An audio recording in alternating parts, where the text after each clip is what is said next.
Okay, I want to help.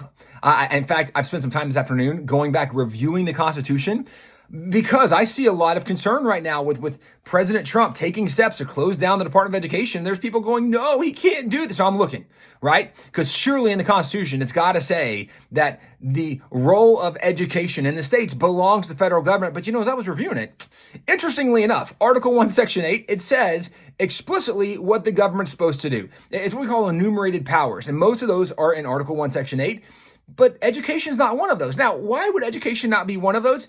Because the founding fathers never intended for the federal government to be in charge of education. They understood this is much better for states to control. So it's at a local level, so parents can have a say in their child's education. There's better accountability. This was never the idea of federal government. And to go even further, if you get to the 10th Amendment, it says whatever's not explicitly given to the federal government in the Constitution, it belongs to the states. Well, there's no mention of education in the Constitution. So clearly it belongs to the states. Now, part of why that matters is because the Department of Education, the idea they were going to come over and control state education, that's unconstitutional from its inception and foundation.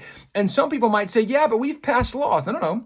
The laws that were passed were things like the government needs to look at different states and have a comparison to see how are states performing academically and just see what's going on. But that's not controlling education. That's a review of what states are actually doing. And you don't need an entire Department of Education to follow some of the very simple laws that have been passed that the Department of Education said we're necessary because look at this, but they've become a bloated institution that is doing things that are not constitutional, taking power and control away from states, away from parents, wasting money. The idea of the Department of Education was to help Americans perform academically at higher levels. And yet, since the Department of Education, all we've done is take a nosedive academically. It's not worked. And yet we've spent trillions of dollars on this experiment. And when I say experiment, it's because the Department of Education was started in 1979, 1980s when it really comes into existence.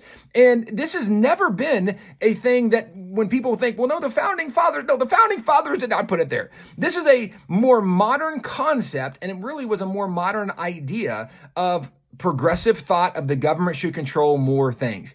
But the more the government has controlled outside of what the Constitution says it should be controlling, the more we see waste, the more problems we see in the layers of bureaucracy, the less it's done to help families, the less it's done to help students. And so what President Trump is doing not only is constitutional, because the Department of Ed was not constitutional from its inception, not only is he doing something constitutional, he's doing something beneficial for students and American families. According to the Department of Ed's own stats, about 19% of high school graduates graduate functionally illiterate. They cannot read and write at levels that they need to be able to get jobs and perform tasks.